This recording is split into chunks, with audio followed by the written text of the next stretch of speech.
Македонски денари украсени со символи кои го сликуваат културното наследство на албанците во земјава. Поштенските марки покрај македонски да содржат и албански символи. Двојазичност во сите државни јавни установи. Адвокати, нотари, извршители да носат одлуки на македонски, но и на албански јазик. Новиот предлог закон за употреба на јазиците предвидува поширока употреба на јазикот што го зборуваат најмалку 20% од граѓаните во земјава. Се предвидува на албански да бидат и уплатниците, фискалните сметки, бандеролите.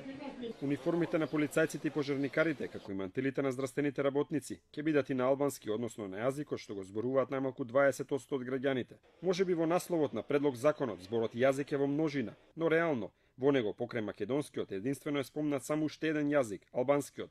Токму ваквиот дискриминаторски однос најкритикуван од стручната јавност. Албанците се ставаат во надредена положба во однос на другите заедници. Македонија и досега имаше слично законско решение кое е на сила од 2008-та. Овој закон не се спроведе во целост и покрај тоа што поминаа 9 години од неговото донесување.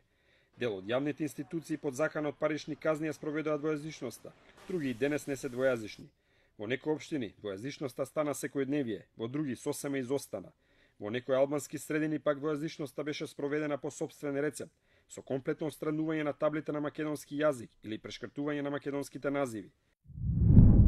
Но што е она што е исто, а што различно од законот во 2008 и оној што денес се нуди како ново решение? Уште пред 9 години двојазичноста влезе во собранието и во министерствата. Двојазичност постоеше и во судските и во управните постапки, како и во постапките пред народниот правобранител. Иста можност имаше и во рамки на изборниот процес, а граѓаните од другите етнички заедници имаа право на двојазични лични документи. Се менуваа имињата на улиците, плоштадите, мостовите, а албанскиот стана втор службен јазик на ниво на град Скопје. Во реалноста и самите банкноти и поштенски марки веќе подолго време имаат албански символи. На задната страна на 100 денарката е прикажан поглед од албанска куќа од 16 век, а на предната таванска розета од албанска куќа. И на новата банкнота од 200 денари е прикажана шарената џамија во Тетово, како елементи преземени од декорацијата на мермените подни плочи на познатата Исак џамија во Битола. Под раководство на кадри од ДУИ, Македонската пошта досега неколку пат издаде поштенски марки со личности и символи значени за албанската историја.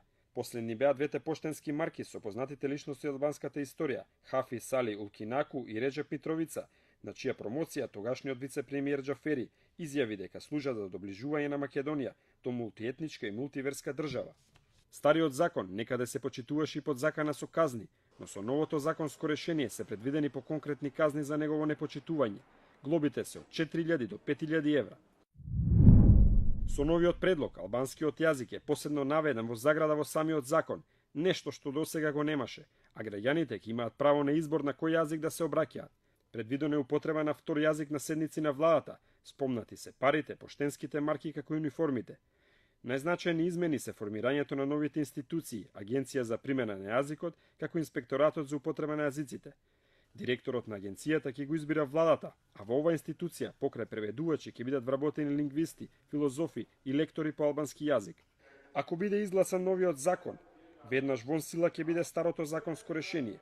Во првите 6 месеци од неговото донесување треба да се испочитува членот 7 од законот, а тоа значи тројазични табли во сите институции. На таблите прв ќе биде македонскиот јазик, втор јазикот што го зборуваат 20% од граѓаните во таа единица и трет англискиот јазик. Новиот закон ќе биде товари за државниот буџет. Во првата фаза предвидени се трошоци од околу 3,5 милиони евра. Законот ќе значи и потреба од дополнителни вработувања, пред се на преведувачи и лектори.